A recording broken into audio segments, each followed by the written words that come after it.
आज आम्हाला मार्केटमध्ये जायचं होतं, पण दीदी गाडी चालवणार होती, तर जरा टेन्शन आलं. तर दीदी म्हणत होती की तुम्हाला व्यवस्थित नेते.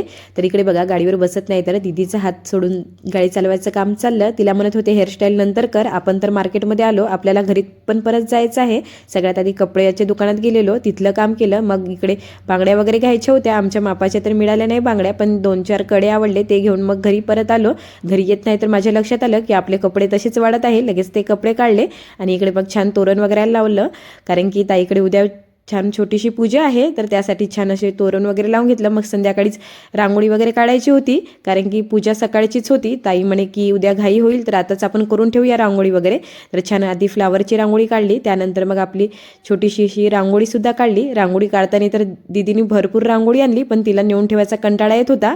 मग मी जागच्या जागी नेऊन ठेवली. आणि इकडे बघा मी किती छान असे कडे आणले होते. तर एका कड्यावर ते छान अशी मोराची डिझाईन होती आणि छान क्लचर पण आणले.